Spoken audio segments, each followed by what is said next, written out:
ఆహా, చూస్తున్నారా గణపతుల వారు చెక్కున ఎట్లా మెరుస్తుర్రో. మరి మామూలు గణపతా ఏమన్నా? 54 కిలోల ఎండి బిల్లలతో తయారైన ఎండి గణపతి 60 లక్షలు ఖర్చు పెట్టి తయారు చేపించిరట. కర్నూలు జిల్లా ఎమిగనూరు కోట్ రోడ్లు ఉన్న ఈ శ్రీశక్తి వినాయక మండపోళ్ళు చేస్తే చేసిరు గాని జర నవరాత్రులు ఓడిచేదాకా గట్టిగా కావాలంటుర్రే అన్నలో. అంటే అక్షరాల 60 లక్షల రూపాయలతో వెండి బిస్కెట్లతో మా గణనాయకునికి అలంకారం జరగడం చేరింది. నిఘా ఏర్పాట్లకు పోలీసు వారి ఆధ్వర్యంలో సీసీ కెమెరాలు ఏర్పాటు చేసుకున్నాము.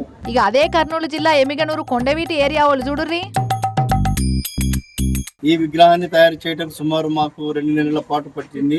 వింజామరలు అయ్యప్ప మారల రుద్రాక్షలతోటి తయారైన గణపతిది. ఇజ్జుడుర్రి మొత్తం పిలగాలు తినే జెమ్స్ తోటి తయారైన వినాయకుడు. 1000 కిలోల జెమ్స్ తెప్పించి తయారు చేపించిరట కాకినాడ సిటీలుండే ఈ గణపతి మండపోళ్ళు. పిలగాళ్ళకైతే చూస్తుంటే నోట్లే నీళ్లు ఊరుతుండొచ్చు.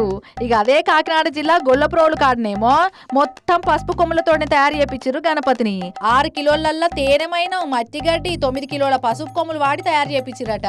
ఈ సంవత్సరం మాత్రం ఇంకా కొత్తగా ఉండాలండి. పసుపు కొమ్ములతో తయారు చేసినండి. ఇది ఇంచుమించులో నెల 15 రోజులు పట్టిందండి బొమ్మ తయారీకి. 15 రోజులు కష్టపడి తయారు చేసిండట తాపి మేస్త్రి. ఇక ఇటు నంద్యాల ఆర్టిస్టు కోటేష్ సార్ చూడుర్రి, పెన్ను మూత మీద 60 రకాల గణపతి బొమ్మలను గీసిండు మంచిగా.